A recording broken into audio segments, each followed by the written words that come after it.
Yeah, I'd like to follow your lead on that, Anthony. And if anyone listening has not picked it up, you are an idiot. It is a great book. That's some great. I support that. I support it too. And you were an idiot, but you're not now. You're enlightened. Exactly. So.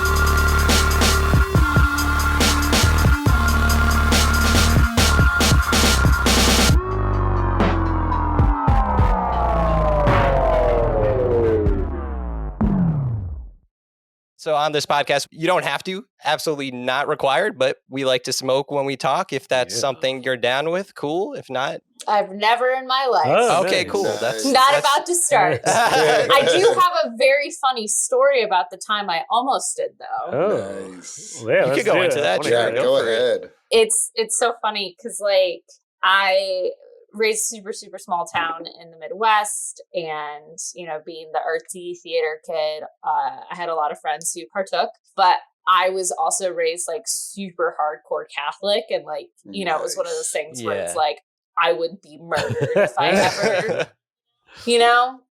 when my mom found out I got my first tattoo at 18, she wanted to cut me off, that's that level. But when I was 16, 17, I was hanging out with friends, and they were all smoking, drinking, whatever. And they were all really cool with the fact that I didn't, there was never any peer pressure or anything like that. But I decided for whatever reason, tonight's the night. This is the night I'm going to do it. And we're all sitting around a fire in a friend's yard, and they, take out a joint, and they're pass around, whatever. It gets to me. I'm like, no, next time. I got to build it up. Gets around to me next time. I hold it this time. No, just pass around. Gets to me the third time. I look at it. I burst into tears, and I get up and walk away because for whatever moral reason inside of me, I just could not do it. And I've never once considered it. Yeah, considered it. Sounds it's a thing where I have no problem with anyone doing it, but it's just apparently not for me on a very, very deep level. No, I mean, that's totally understandable. And also, I was raised Catholic too, so I totally understand there's it's not it doesn't say in the Bible, don't smoke weed. You can't smoke weed. Yeah, but it's still a feeling. Yeah, an alternative lifestyle. Yeah, exactly. Nice. So you said you're from the Midwest. What part? I'm from Michigan originally. Okay. I've not spent any time in Michigan, but I've spent a ton of time in Ohio, and I'm from West Virginia. I'm so sorry. That's funny. Where are the rest of y'all from? So I'm in the Bronx, New York. Okay. Jake? I'm in LA, but I'm from New York. Okay, cool. Yeah. Where are you at? I live in New Jersey now. Okay. Nice. So just outside the city. Nice. As I like to say, more space, cheaper taxes. Nice. So and cheaper gas, right? You guys got to have cheaper gas over there. Yeah, I guess. Not that anyone's driving ever anymore, but it's funny. So because of the pandemic, I bought a car because I just couldn't stand doing nothing. Yeah. And I've lived out here for 7 years, and finally caved and bought a car. And now I'm permanent work from home, so I guess it all worked out. But I drive so infrequently that when I get gas, I just pay whatever it is because, I might fill up once every 2 months or something like that. But my mom is very much how much is gas? How much are you paying? Oh, it went down a quarter, whatever. And it's very much, again, Midwest, there's nothing else to talk about except gas prices. And I'm just I don't know, Mom, I just pay whatever they ask me to. Right? Yeah, my mom's the same way. My mom will specifically look up what town has the cheapest gas and plan her stops around that. I distinctly remember, I think it was right before I moved out or something. I was late teens. My mother gave us fucking whiplash in the car because did an illegal U-turn because the Shell station is 2 cents cheaper than the one closer to home. And it's just like, I get that it adds up, but like 2 cents over 10 gallons? Yeah, exactly. Now, it doesn't make sense to me, but to them, they feel like they're doing big things. Sure. Dude, Great. yeah. Good for them. That's, yeah. Yeah, it's like there's also like gas is pretty pricey out here in LA, but then it's also well, How much is it in LA? Is it like $4? Is it that high? easily like 410. Jeez. Ooh. So, but It's So like it's like, what am I gonna? it's like do? around I'm not 3 gonna- right now. Yeah. For us in West Virginia, we're like $2.79. Sometimes, I would depending on kill where you to pay stop, it might be $2.79. Right. Yeah, but LA, like you gotta drive. There's no not driving. Yeah, exactly. In It is a LA. very driver-heavy city, and it's Yeah. horrendous. Yeah. Maybe Razor scooters will make a comeback. Ooh, I Ooh. hope Those not. were all the. I actually busted out my Razor See? scooter Told while I you. was on one of the pandemic weeks. Well, Yeah, it became roller that. skates came Yeah. back. Why are Hard. roller skates more acceptable Really? than Razor scooters? Because they don't fuck your ankles up in the same way as a Razor scooter does. But Razor scooter, you could also Oh, defend really? yourself if you ever get attacked with. Razor scooter, roller skate, chairs. Sure. Roller skaters don't pretend they're a vehicle on the road of traffic quite as often as razor No, scooters. that's That's true. true. good point. Roller skaters treat themselves like pedestrians. That's true, Yeah, exactly. But the worst are And Razor cyclists. scooters- Cyclists are the worst offenders. They of anyone. yes, Yeah. yes, they terrify me. They're just awful So people. much. They're just the worst people. Yes. I'll never forget. I went, and this was before I lived in New York. I was still in Michigan. I think I was in college when this came out. The Joseph Gordon-Levitt movie Premium Rush. Oh yeah, You where he's guys a delivery. saw He's a that? courier. Yeah. Yeah, exactly. Yeah, he's Yeah. a courier in New York City on a bike. And I remember, because that was all about the bikes and how like dangerous it was and everything. And I remember being so stressed out during that movie. I was like, I never want to touch a bike Yeah. ever again. Yeah. I'm not a fan of two-wheel vehicles. I'm just too clumsy. I need at least 3. Yeah, minimum. 3? I don't know. I hate seeing those Tricycles are cute. tricycles. They're just Yeah. cute. Yeah. Yeah, I guess so. Exactly. Yeah, I'm gonna. I think on that note, I'm gonna hit On my that pen note. as well. Which Well, you know what? Then on that note, while you guys are doing that, I'll get the intro rolling. That way we could get into this a little more. So, okay, guys, welcome to another episode of the dopest podcast on the internet, Comics and Chronic. As always, I'm Anthony Iannaccio, and joining me are, you know what, 2 of the most insufferable people. Insufferable people on the planet. I'll say that. Yeah, buddy. Yeah, but you know what? You guys are hilarious, so I'll deal with it. Cody Willaka Cannon and Jake FH. I'm just kidding. I like you guys. What's up, what is dudes? you guys? Hi. On today's episode, we're joined by a very special guest in the comic book industry. She's an Eisner, Harvey, and Hugo Award-nominated editor and story consultant who's worked for Marvel, Valiant, Lucasfilm, and currently for IDW and Image Comics. She's the co-creator of one of my favorite characters, Gwenpool. She likes penguins a whole lot, and we're really excited to have her on the podcast. Please welcome to the show, Heather Antos. Woo! Yay! Thanks, guys. What a great intro. Oh, Thank That's you, the one thank thing we're good at. It's all downhill from here. So Great, sorry. awesome. Well, it's been great being here. I'll talk to y'all later. yeah, thank you for coming on. Yeah, thank you so much for coming on. So, editor, I know a lot of people. I mean, I'm a big comic fan, but when I see editor, maybe at first I don't necessarily know what that means. Can you just give us like a quick, like, what is your role as an editor in the comic industry like? Like, what does that entail? Yeah, so I would say the closest comparison for a comic book editor is kind of similar to that of a TV or movie producer, showrunner type person. It's my job to solicit ideas, bring new projects to the table, cast those projects, make a budget, stick to that budget, make a schedule, stick to that schedule, hit the deadlines, give all the creative notes on story, on dialogue, on art, everything from layouts to pencils to inks to colors to lettering, come up with covers, solicit copy for 15 to 20 different projects every single month. Wow. Wow. So yeah, it's funny because a lot of people are just like, y'all are just proofreaders. That's all you do. And not to diminish proofreaders, because I fucking love and respect proofreaders, and I need mine and worship the hell out of mine.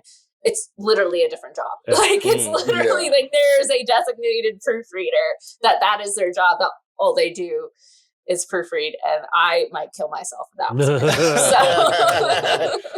so.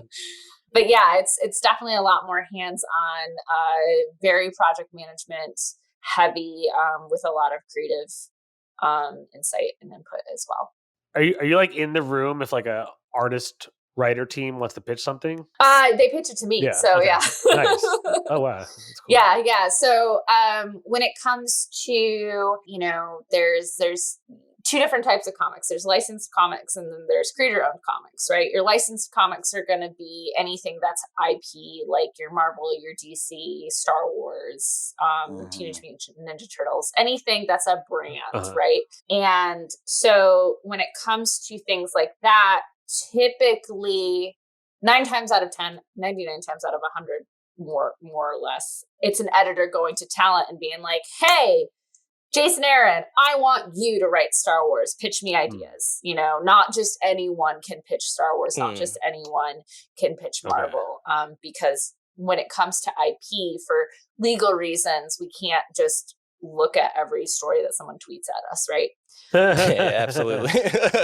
And if we did like open, anyone can pitch their Star Wars idea, well, the world might explode, right? Oh God. But when it comes to creator-owned stuff, that's when anyone can send in their pitches, and there's usually protocols and formats of how those have to go down per publisher. But when it comes to creator-owned ideas, that's when any Joe Schmo realistically can send something. Nice.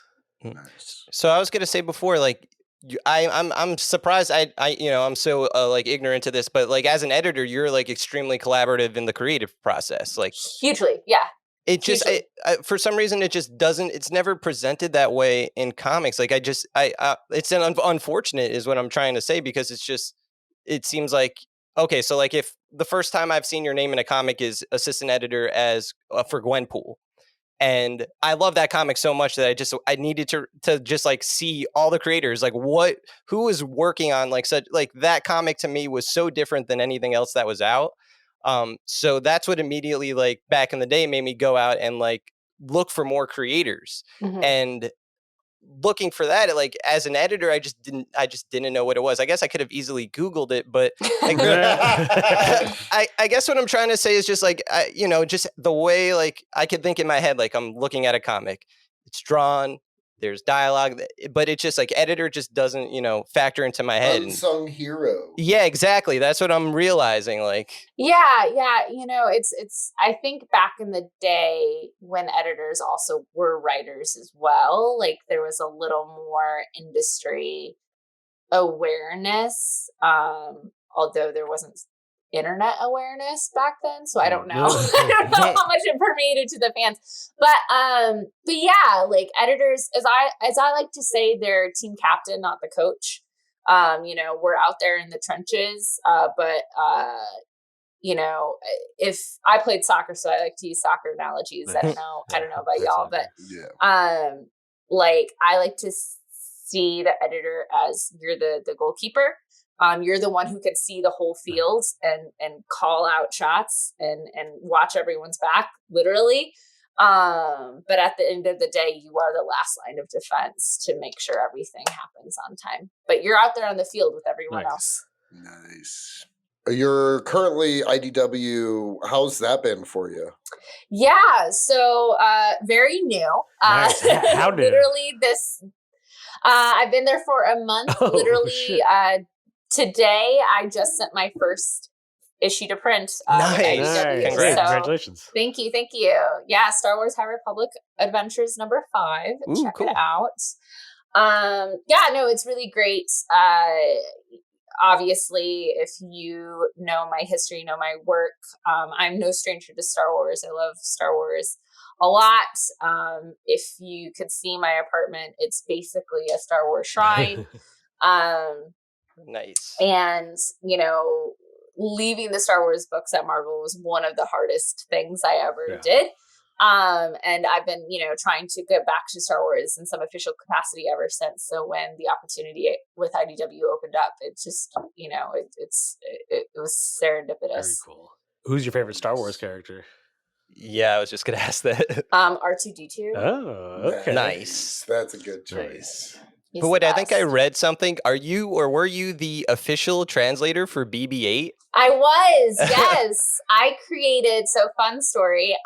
So everyone knows BB-8, the little spherical droid from the sequel trilogy. And what you may not know is whenever there is a non-basic speaking character in Star Wars comics, the writers actually write out what they're actually saying.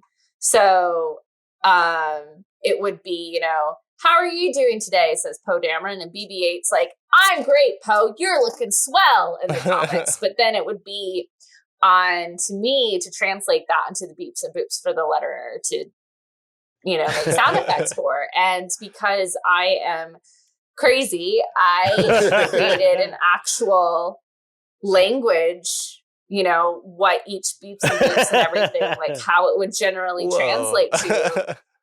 Because, the way, and this is peek into how my brain works.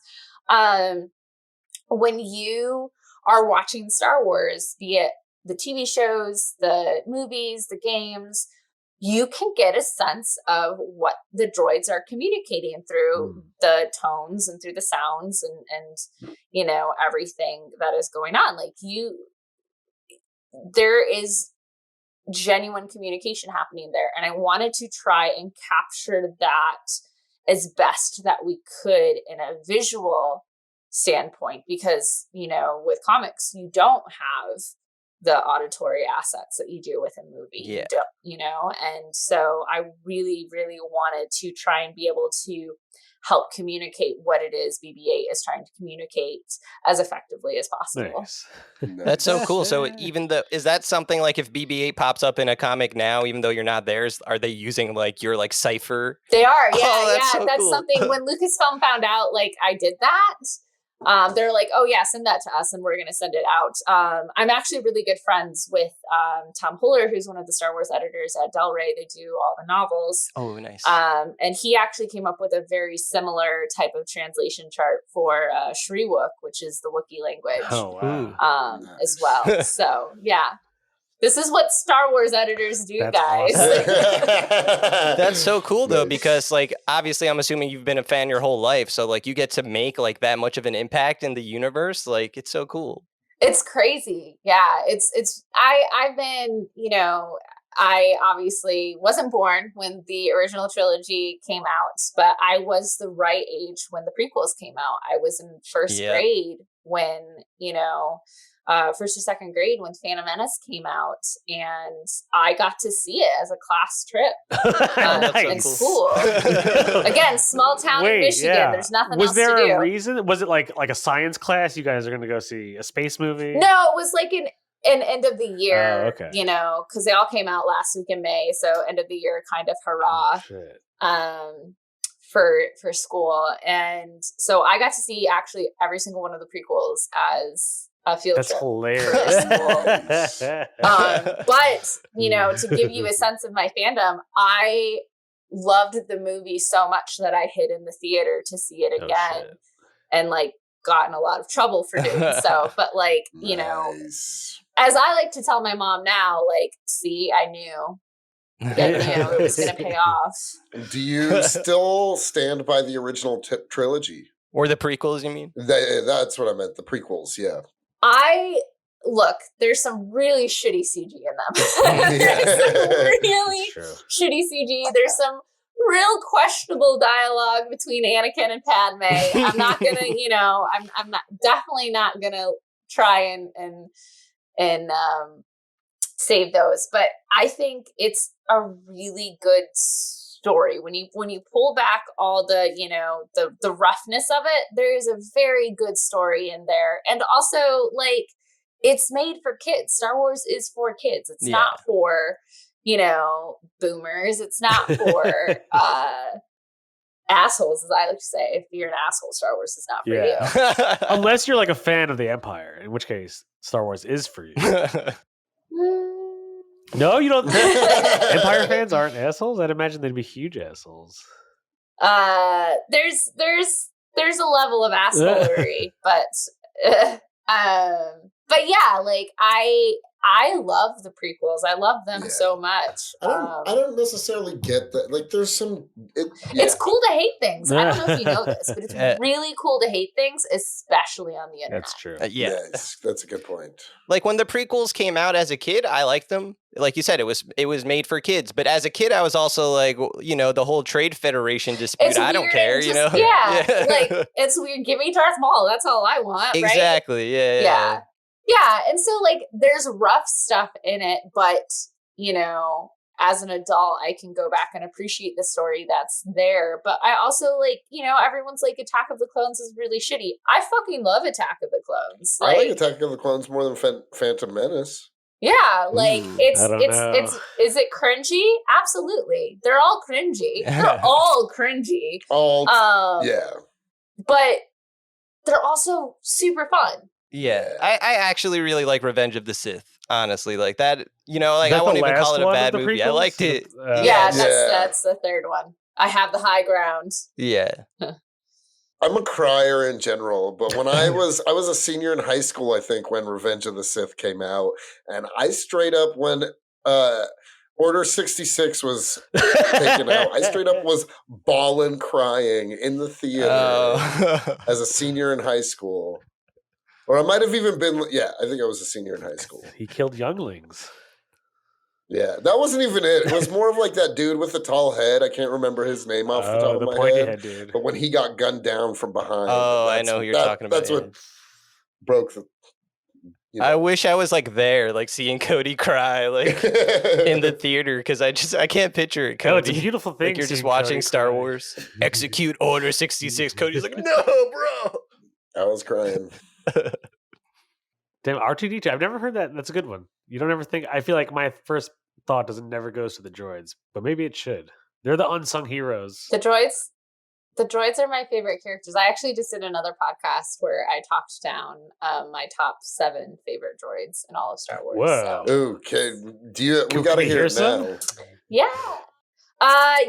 So gosh, I don't know the order off the top of my head, but R2D2, obviously. Gonk. I love Gonk. I'm obsessed with Gonk Droid. I think he's adorable. Is that the trash can droid? Yes. Oh, Okay. Nice. Yes. Trash can droid. Yeah. Yes. 2 Yes. legs.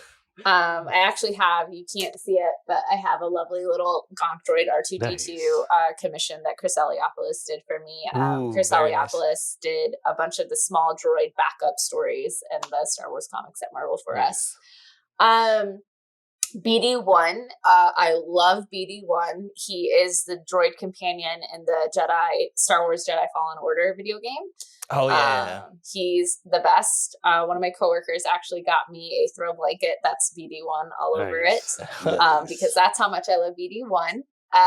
000 and BT1, of course, the evil droids from the Dr. Aphra and Darth Vader comic series. Oh, they're great. They're fantastic. And also favorite IG-11, which is the Taika Waititi bounty hunter droid from The Mandalorian. May he rest in peace. Oh, wow. Yeah, that was a great character. Well, it was really great because for me, like, you get to see HK-47 in Empire. Right.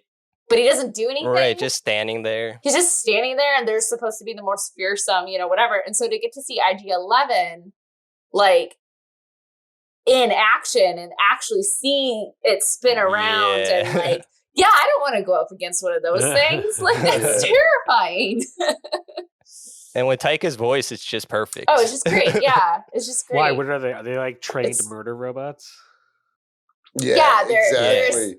They're just trained. They're basically Think of a long, slender. If Slender Man was a droid, right? Just very tall, skinny, long legs, long arms. Okay. But it has full 360 movement. And so, you have your Western guy with two guns on each side, and literally he can just spin and shoot whatever, and his head is moving he has in a different direction. It's terrifying. It's terrifying. I know that they decanonized all of the older novels, but I used to remember I remember being a kid and reading the Tales of the Bounty Hunter novels and stuff. And there was in the Boba Fett one, IG-88, was that his name? Yep.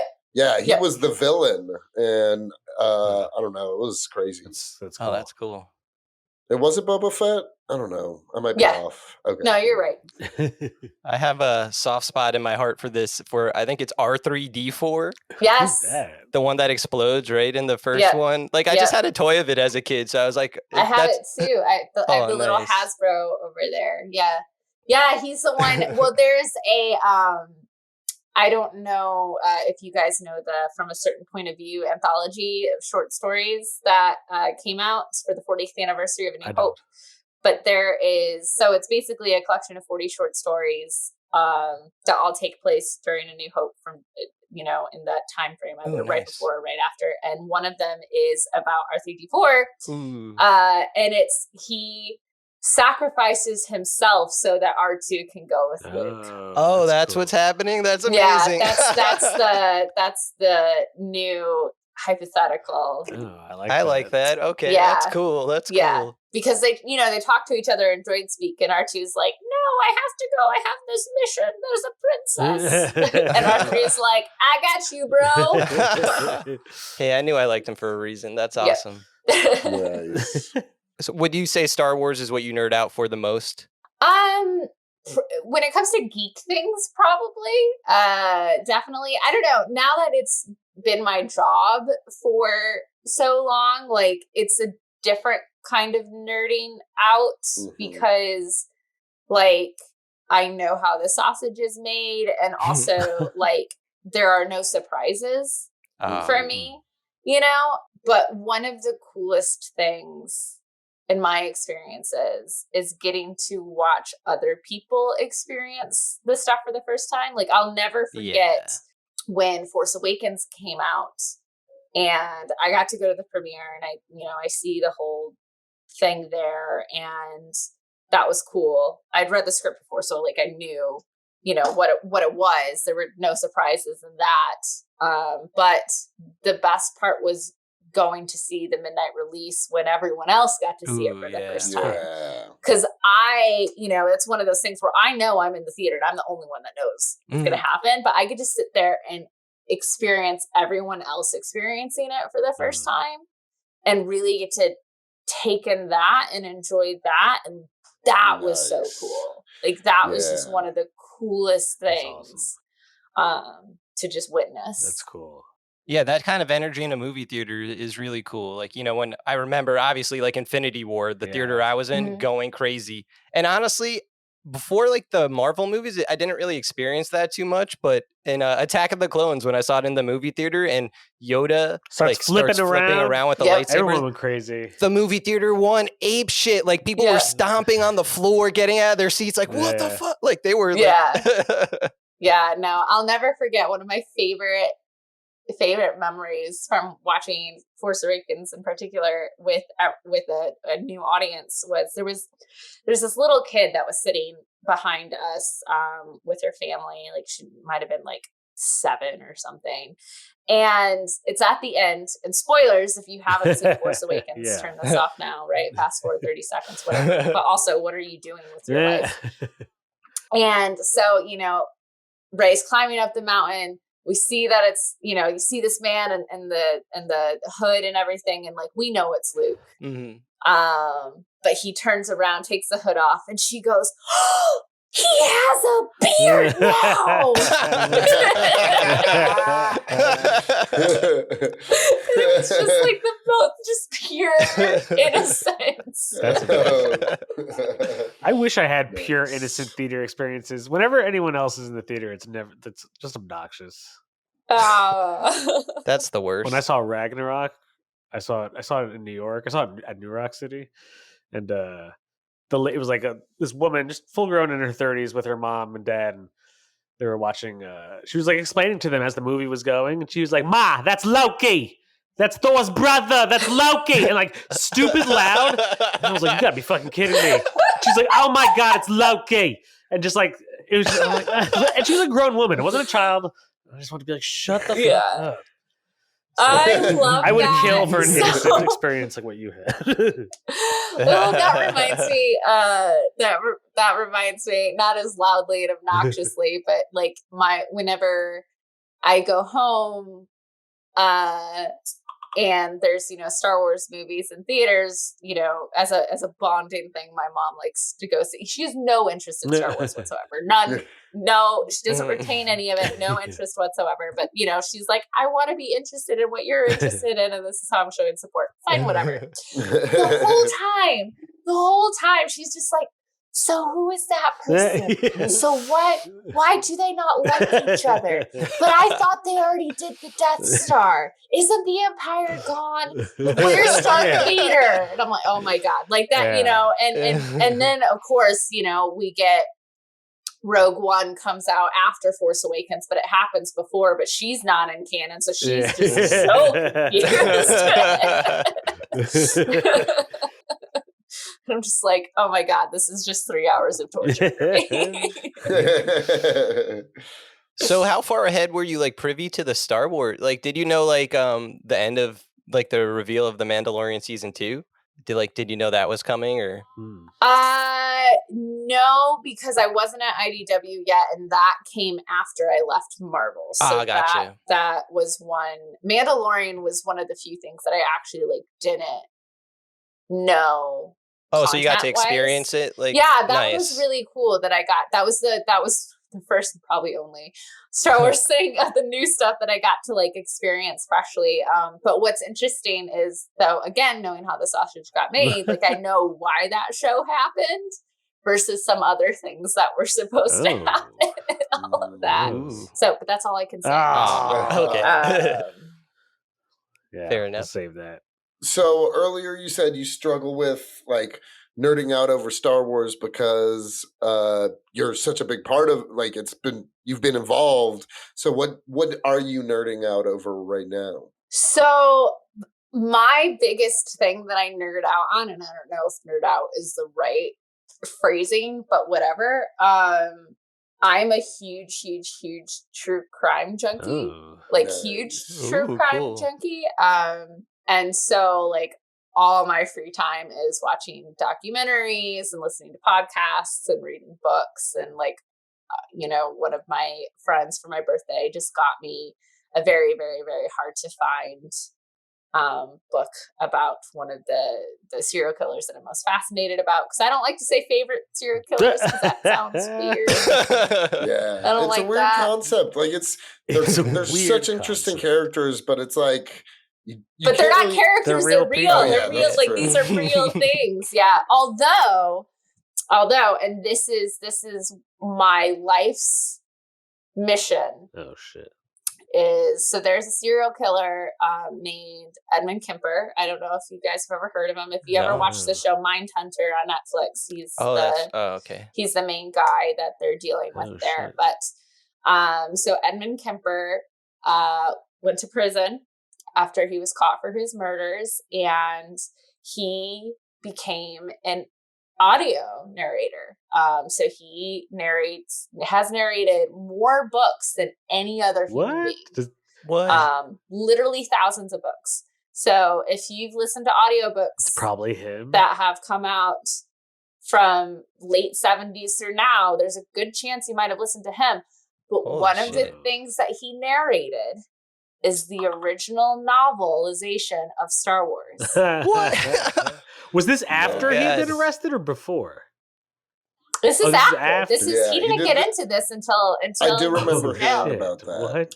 Oh my God. So it's not on any it's not on like Audible or anything like that. It's like out of print or whatever an audiobook can be out of print of. But it exists. Whoa.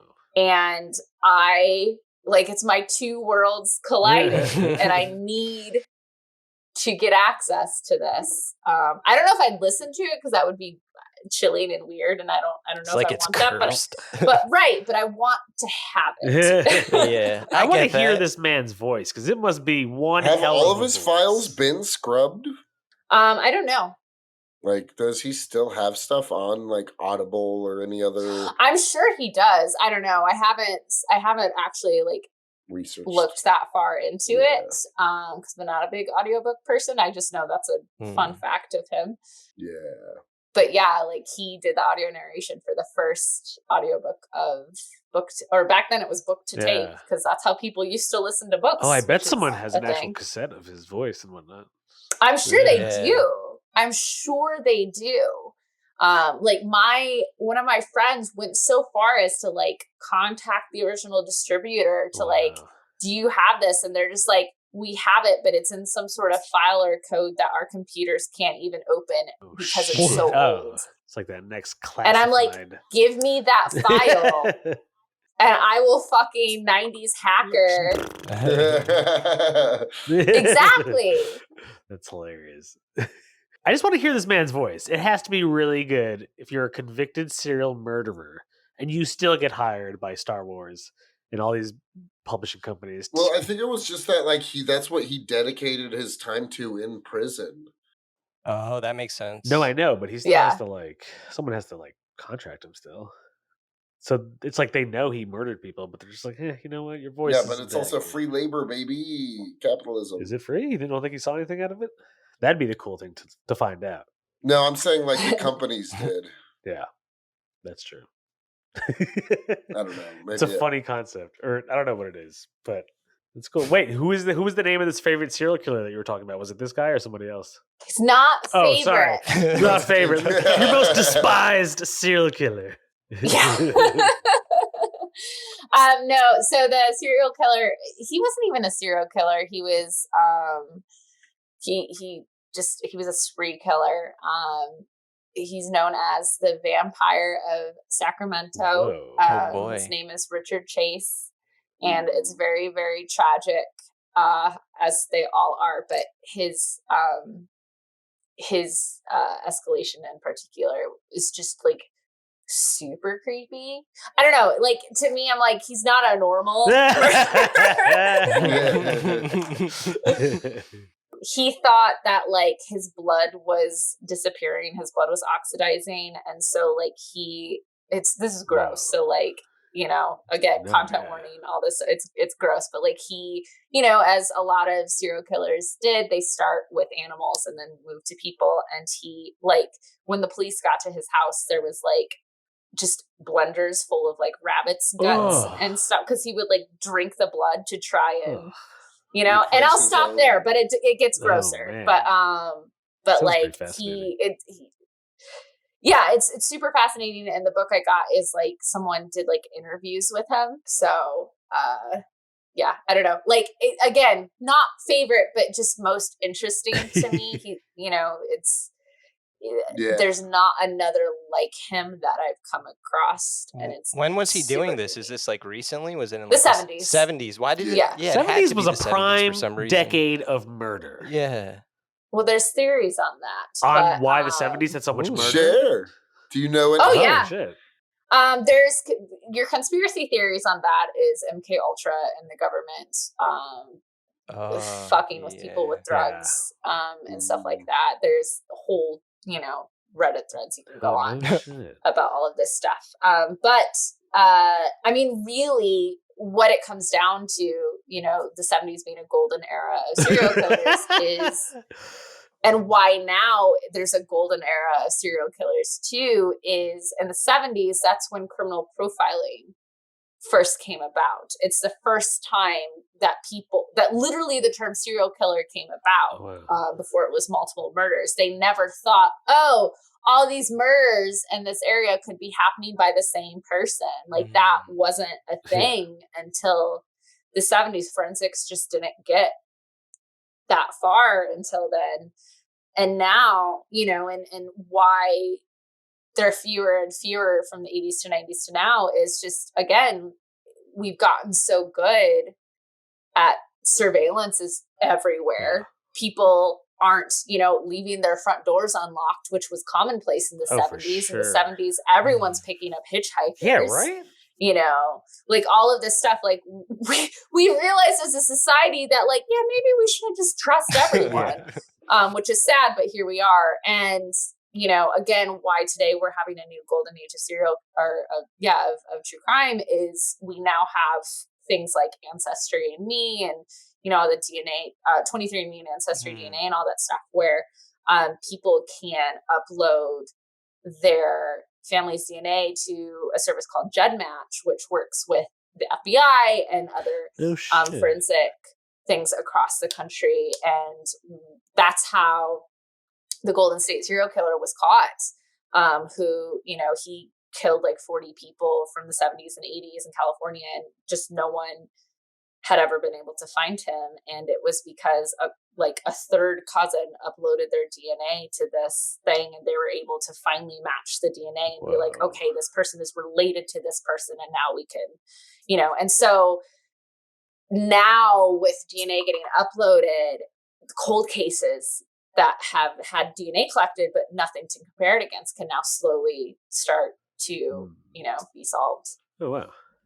And I know we're all here to talk comic books and nerdy stuff, but like, I didn't know any of this is interesting. I've always been a big fan. I was like, I remember being young and one of my favorite villains being Hannibal Lecter, and I've just like always enjoyed. I feel like I don't know if it's like our generation, but like we're fascinated by killers, and yeah, I grew up watching Unsolved Mysteries. You guys ever watch Unsolved Mysteries? That used to be my show. Like I used to watch it every afternoon with my cousins. Just like, oh man, someone's gonna break into that house. Like it wasn't even like we were like it just because it was like the dramatic reenactments. It never seemed like real life, so it was more like morbid entertainment for like a bunch of like 10-year-olds. Yeah, if I were to say like my most fascinated, not favorite serial killer. It's probably Albert Fish is a weirdo that I always. Oh, he's crazy. What's his deal? Yeah, he's nuts. He used to like kidnap kids and eat them and write to their parents about them and stuff. Oh, Seth putting it lightly. Yeah, so he was cannibal. He was a pedophilic cannibal. He's he was also a sadist. He tortured himself. He would put needles and just have them chill under his fingernails for fun. When they found his body, they did x-rays and found just needles in his butt that he, but like stuff like that. But he would kill kids, bake them into pies, and then sell those pies to people. Jesus Christ. But his favorite thing to do was then write letters to the families detailing his relationship with these kids and then how delectable they were. And and there are copies of these letters. When was this? This was I think 1890s, early 1900s. Exactly. The turn of the century. New York. New York had some prime killing in its time. It did. And he's so messed up. That's fucked. He's a true monster, like a true monstrosity. A monstrosity. And that's why I find him interesting. Like, not just that, like, I couldn't even begin to wrap my head around somebody who goes that far. Well, yeah, it's like, obviously, I know a lot and I read a lot and I consume a lot of true crime. And it takes a lot for me to be like, I need to take a break. Like I need to, and there's a podcast I was listening to where they read his letters, they read them. And it was one where I was like, yeah, good. I think I'm gonna like what's in it? Friends. I'm gonna put Friends on. Just complete. Just some wholesome. Oh my God. I learned about him. A teacher assigned a serial killer like a paper, and oh my God, why are you? Siri thinks I'm trying to have her do research. I'm so sorry. You're on a list now, Cody. Yeah. Right. Yeah. Siri was like serial killer, and I was like, no. I don't know many serial killers past the ones who are well known, like Jeffrey Dahmer, John Wayne Gacy. Mhm. Zodiac. Well, if you ever want a resource, I do keep a Google Doc where I keep track of all the books, TV shows, movies, podcasts, everything that I consume. Ooh, because that's a good idea. That is a good idea. yeah, well, one, it's just, I don't know if it's just sad for me to look at it and be like, wow, I've consumed a lot of this. I should talk to someone. But like, it was a thing where, you know, I would have friends or people would be like, oh, where do I start? I'd like to, you know, what are some good recommendations? And then I could just like send it. But I don't all just like murder, you know, there's others, like heists are good too. No, I love a good heist. I don't know any factual heists. I love a good heist, is what you said. I love a good heist. Well, let me recommend for you then. One of my favorite documentaries is available on Netflix. It's called Evil Genius. I've seen that one. It's about the pizza bomber heist. What's the pizza bomber that happened in Ohio? Yeah. So shout out. I actually did watch that. Yeah, that one's scary. It was insane. I think it was like just a Sunday, and I was like, I guess this is where I'm at all day today. Yeah. And it was nuts. What were they stealing? What were they trying to steal? It was a bank robbery at the end of the day. But it is so much more than it seems at the surface. Yeah, it's insane. This guy goes in with a bomb around his neck, and it's a whole. You have to watch it. You have to watch it. It's crazy. And it's just a really well made documentary. It's like 6 episodes or something. And like my boyfriend is not a true crime at all, but like we watched the Is This a Robbery heist documentary about the museum, the art heist that happened in Massachusetts, and he was really into that. And then I was like, oh, if you want another heist, you know, we'll put this one on. And it's one where, like, you know, the cliffhanger of every single episode, you're just like, fuck, I know I have to watch the next one. Like, I have to know. Yeah, that's what I'm saying. I started like a Sunday afternoon. I had nothing to do. And then like 6 hours later, I was like, that was insane. Yeah. Crazy. Who would you cast in a live action Gwenpool? Oh my gosh. I would have Gwen play herself. She could do that. Yeah, she's from our world. No, it's I don't know. Like, everyone asks me this all the time, and I have a really difficult time fan casting her. I think in part because she's so close to me, and I, you know, I was such an integral part of her creation that I think all I can say is I think I would want someone relatively unknown. I think in order to sell the concept of that, is she, you know, she's someone from our universe into the Marvel universe. She can't be like an A-list celebrity. That wouldn't work. Right, yeah. I think, you know, that would immediately defeat the purpose of her character. So I would definitely want it to be like a couple years ago I would have said Anya Taylor-Joy, but now she's, you know, a big to-do. And has already played a Marvel character. Yeah, Magic, Who was she in Marvel? She was in that terrible. Yeah, she was Magic in the really bad Mutants movie. It was terrible. Don't watch it, Cody. I watched 5 minutes of it, and literally I was like, I'm good. I actually rented it for $5 and watched 5 minutes and fell asleep. Sounds about right.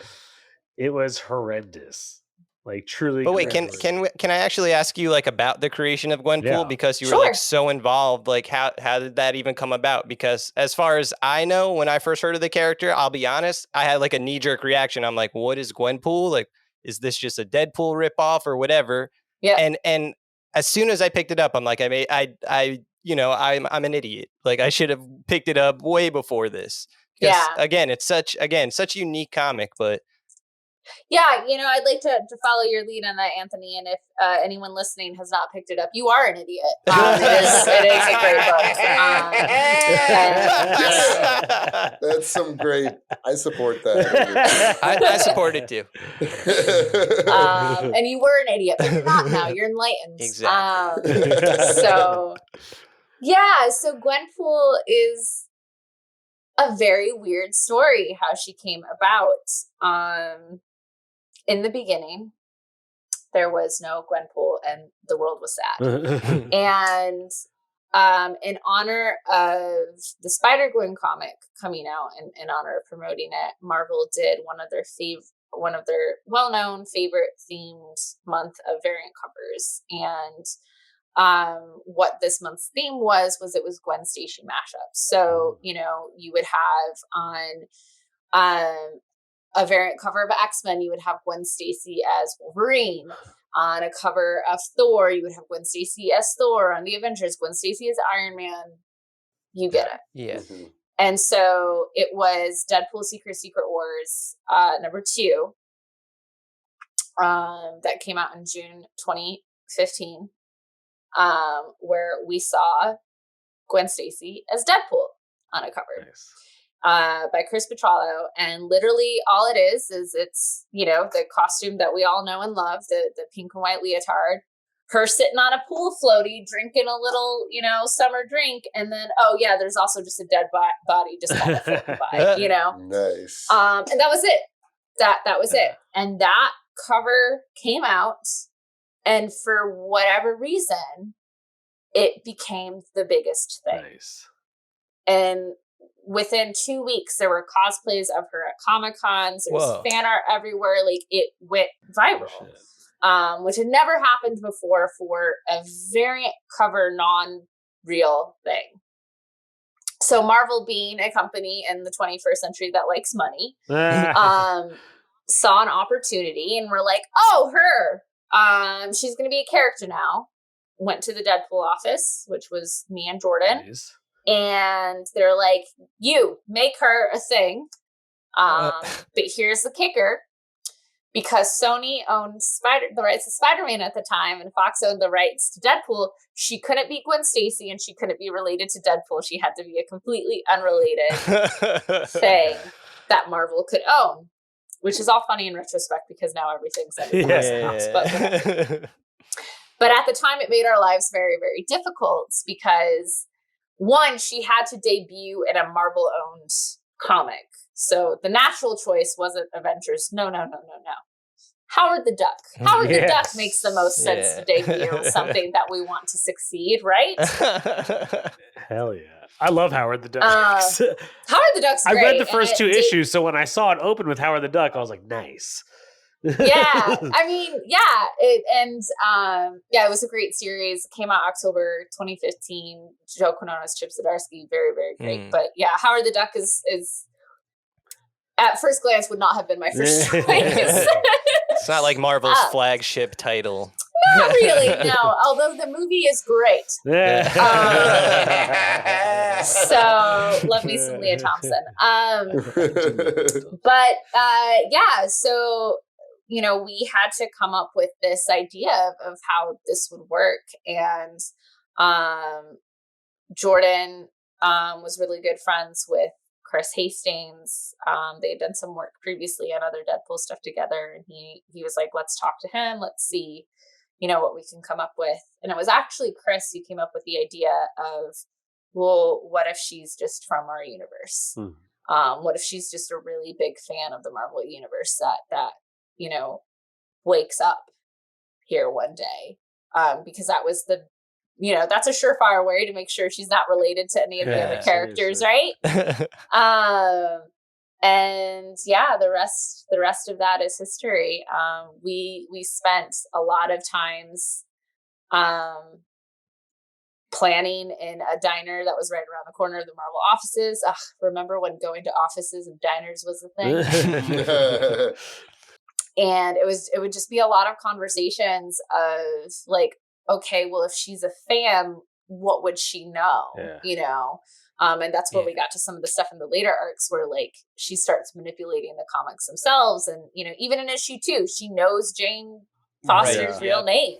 That's her superpower. Her superpower is knowing things, which was a lot of fun to then be able to get really meta. And well, how long has she been in the Marvel universe that now she doesn't know that Doctor Doom's a good guy now? She doesn't know, you know, all of this stuff, and got to play with that. That's and cool. Oh, because she came out right after, or she debuted right after Secret Wars. She did, yes. Right. Yeah. So she didn't know that he's a good guy now. Right, yeah. And so when she goes to like, I'm going to defeat Marvel's biggest, baddest villain, and he's like, nah, peace, bro. She wasn't thrilled. Yeah. So that's the long and short of how she came about. Nice. Very cool. Yeah, that's awesome. I just anything Gwenpool. She was literally the first Marvel Legends figure I picked up because I don't usually buy figures, but Gwenpool, I don't know. I can't even explain why I like her so much. It's just like any comic now that has Gwenpool, I gotta buy it. Like she was in West Coast Avengers, she was in all this other stuff. I just gotta buy it. I think why she connects with so many people is she is so genuine and authentic, and she's not trying to be a hero. She's just herself. Yeah. You know, and she's very honest and makes mistakes, and she learns and grows. Like she's a full 3D character in every sense. And she is us, you know, she's not the smartest man in the room. She's not the strongest woman ever. She's not, you know, she's just a comic book fan. That's it. Yeah. That's all she is, which we all are. Yeah. And so that's why I think she connected with so many people, is she just felt so real. Nice. Yeah. Nice. That's awesome. Highly recommend Gwenpool. If you haven't read it, please go read it. Or else you're an idiot. Yeah. Yes. Yeah. Like Anthony. Like, don't be like you don't Anthony. want to be like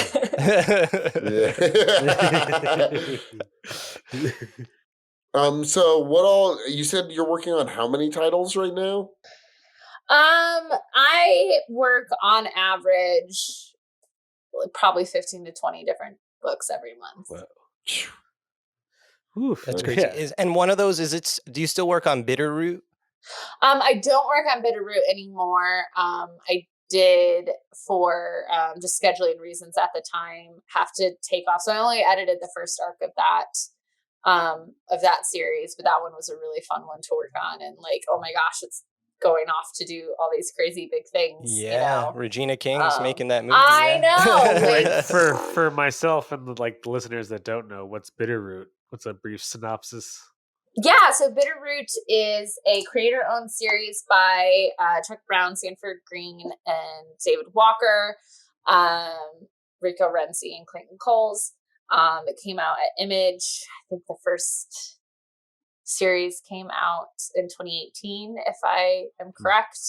And it's about a family in 1920s Harlem that is monster hunters. But the monsters that they hunt aren't just your normal everyday monsters. They are humans that turn into monsters when they're filled with hate and rage. Whoa, that's cool. That's a cool concept. And so basically, you know, spoiler alert, the first, it's an African American family, and the first issue, you see all these monsters that are KKK members, and they, you know, take down the KKK. So very cool.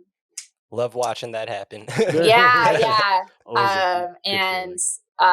But the first arc is all about how one of their own gets infected and becomes one of these monsters, one of their family members. And it's, do we take them down, or how do we resolve this rather than through violence? So, yeah. Yeah, Jake, honestly, when I started reading it, I was like, this is a comic Jake would tell me to read. Really? So I know you would love it, Jake, for sure. I like it. Yeah.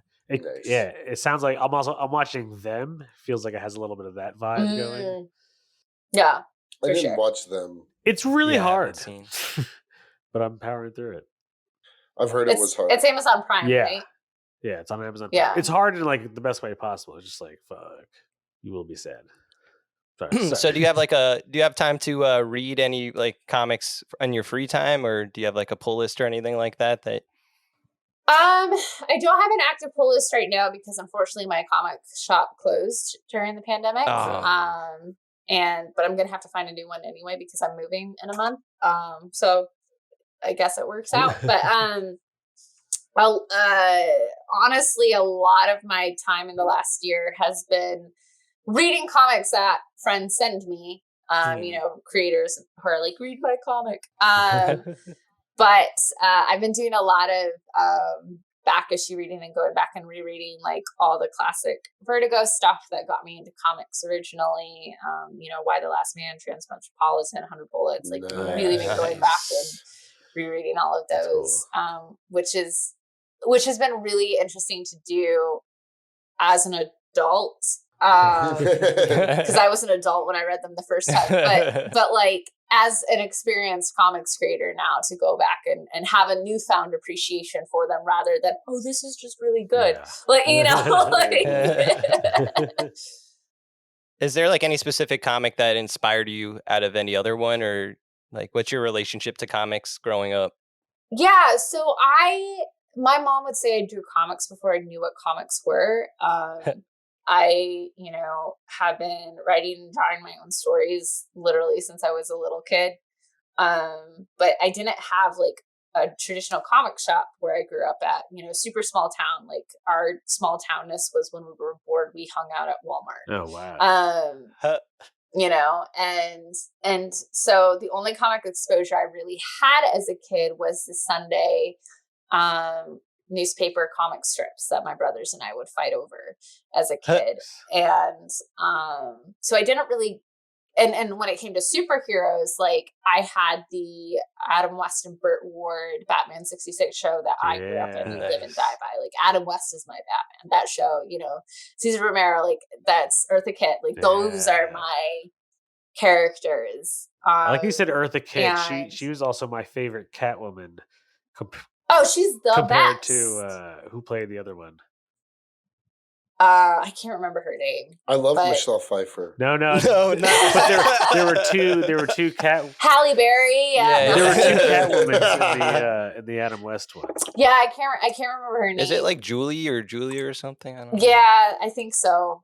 But yeah, it wasn't until college that like comics became part of my culture.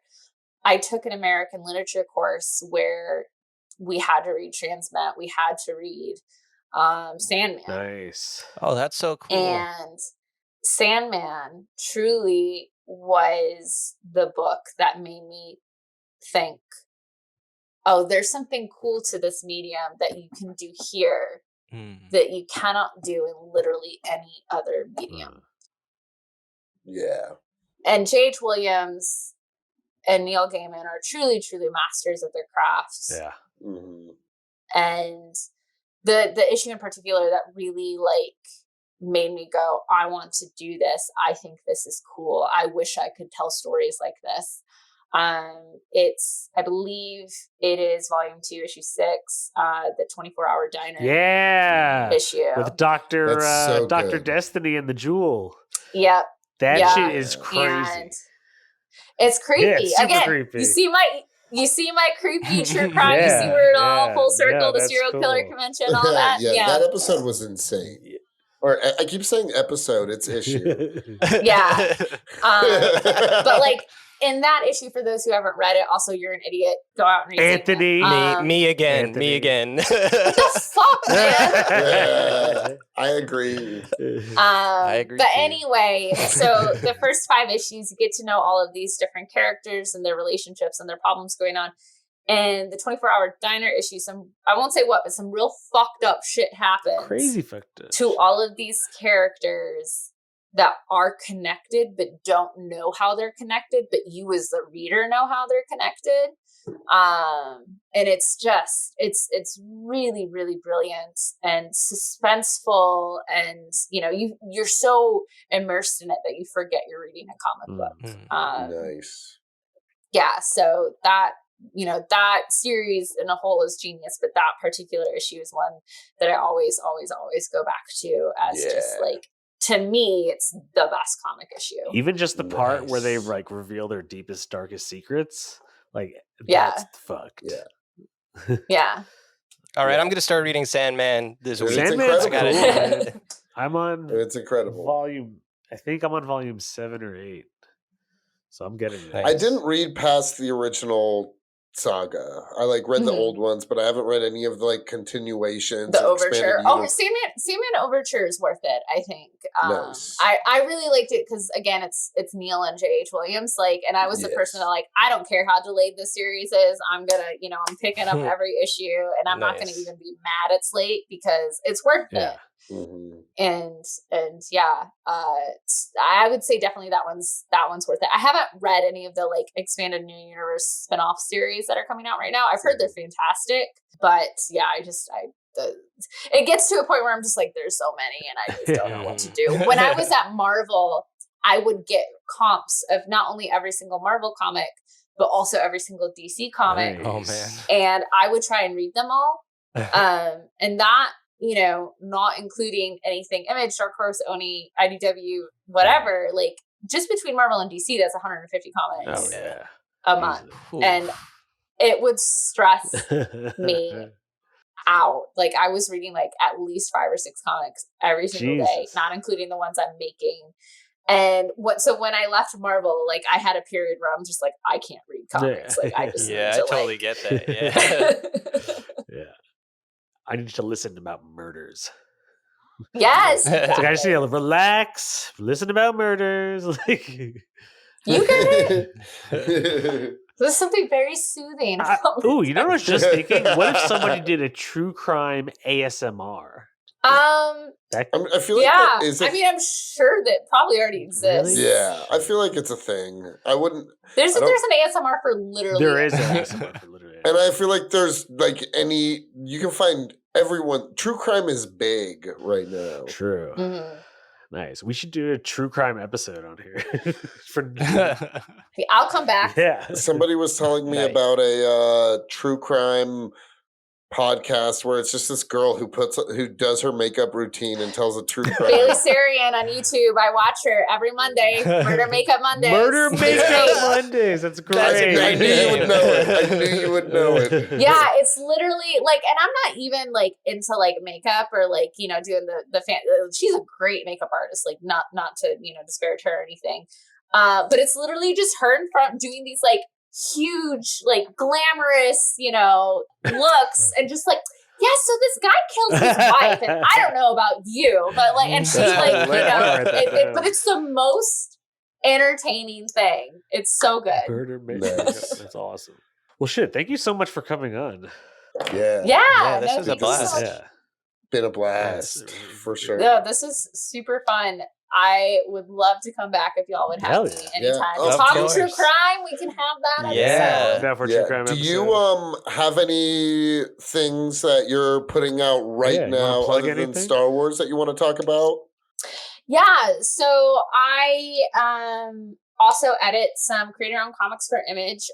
One book that very recently just came out is Time Before Time by Declan Shalvey and Rory McConville and Joe Palmer. It is a time travel story about gangs that rule decades. So they don't rule territory, they rule decades. So you run the 2000s, you run the 1900s, and some shit goes down. That's cool. Actually. That's really cool. That's really cool. Yeah, I'm sold. Time game. Yeah. So issue 1 literally just went back for a second printing, as well as Declan Shalvey's OGN called Bog Bodies, which I edited as well. Just went back for a second printing. It's a horror crime graphic novel that takes place in Ireland in the spooky moors and swamps of Ireland. Nice. So I'd highly recommend that as well. Hell yeah. And also Star Wars. Star Wars. If you've heard of it. Oh yeah, and then I saw on Twitter you're interviewing. I mean, this episode won't be out for like a couple weeks, but I guess you're interviewing Frank Quitely tonight, or earlier today. Oh, you already did. Wow. Nice. Yeah. I interviewed Paul Pope and Frank Quitely for Cloud Comic Con, which is an all digital comic convention put on by the guys that run Glasgow Comic Con over in Scotland. Nice. And I'm not gonna lie, I freaked out and fangirled a little bit because Frank Quitely is Frank Quitely. Yeah. Not to put down Paul, but I know Paul. Like Paul, we know each other, so he's just Paul. But like Frank Quitely to me is like, oh my God, you're Frank Quitely. Yeah. And he doesn't do panels that's just not, he doesn't go to conventions a lot. He doesn't give a lot of talks. And so, when these guys at Comic Con very casually emailed me and were like, would you like to interview Frank Quitely for a Comic Con? And I'm like, yes. What's the catch? Who said no? Nice. So that panel will be I don't know the exact time and date yet, but it will be airing, I think, the second week of June. Nice. Oh, cool. Okay. So yeah. So maybe when we put this episode out, it'll line up. Yeah. Yeah, maybe. Yeah. Nice. Fingers crossed. Hell yeah. That's so cool. Well, thanks for coming on again. This was a lot of fun. Yeah, it was thank a you blast. guys. Yeah, anybody want to take us out?